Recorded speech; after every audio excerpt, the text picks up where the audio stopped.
வணக்கம். செந்தில் பாலாஜியை அமைச்சராக மீண்டும் அறிவிக்கக்கூடாது. ஆளுநருக்கு பறந்த கடிதம். ஸ்டாலின் அவர்களது ஆட்சி கலைக்கப்படுகிறதா? அதாவது ஊழல் வழக்கில் செந்தில் பாலாஜி அவர்கள் சிறைக்கு சென்று கிட்டத்தட்ட 15 மாதங்களுக்கு பிறகு ஜாமீனில் வெளிவந்துள்ள நிலையில் அவருக்கு மீண்டும் அமைச்சரவையில் இடம் கொடுக்கப்பட உள்ளதாக தகவல்கள் வெளியாகி கொண்டிருக்கிறது. இதை பற்றி ஆளுநர் தரப்பு என்ன கூறுவது என்பதை இந்த வீடியோவில் நாம் முழுமையாக பார்க்கலாம். அதாவது முதல்வர் ஸ்டாலின் அவர்கள் அமெரிக்காவிற்கு சென்ற பிறகு தெரிவித்தது என்னவென்றால் அமைச்சரவையில் மாற்றம் இருக்கும், ஏமாற்றம் இருக்காது என்று தெரிவித்திருந்தார்.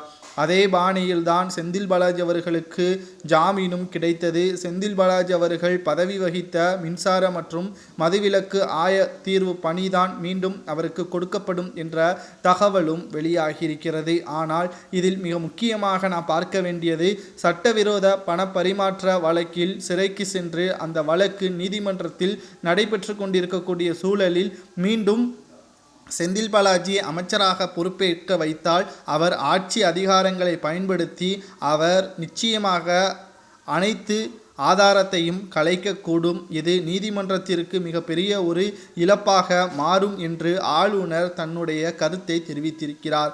ஆளுநர் RN ரவி அவர்கள் காவல்துறை அதிகாரியாக இருந்தது காரணமாகத்தான் தற்பொழுது அதை வைத்து காவல்துறையாக பணியாற்றிய பொழுது அமைச்சர்களும் எம்பிக்களும் செய்த தவறை சுட்டிக்காட்டி தற்பொழுது மீண்டும் அமைச்சராக செந்தில் பாலாஜியை பதவி பிரமாணம் செய்து வைத்தால் நிச்சயமாக இந்த வழக்கில் இருந்து முழுமையாக தப்பித்து விடுவார், தண்டனை கிடைக்காமல் தப்பித்து விடுவார் என்று ஆளுநர் ரவி அவர்கள் கூறியுள்ளார். நிச்சயமாக இதை ஏற்றுக்கொள்ளக்கூடிய வகையில்தான் அமைந்திருக்கிறது.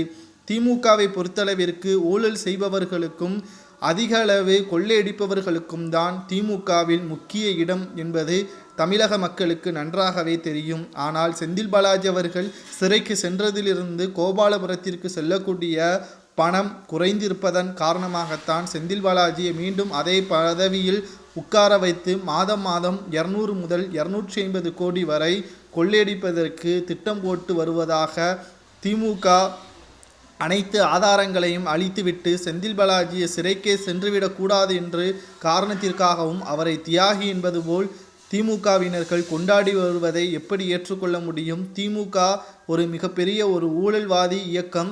ஸ்டாலின் அவர்கள் அதன் தலைவர். செந்தில் பாலாஜி தியாகியா, எந்த சுதந்திர போராட்ட வீரராக அவர் கருதப்படுகிறார் என்று ஆளுநர் கூறுவது? உங்களது கருத்துக்களை கமெண்ட் வாயிலாக கூறுங்கள்.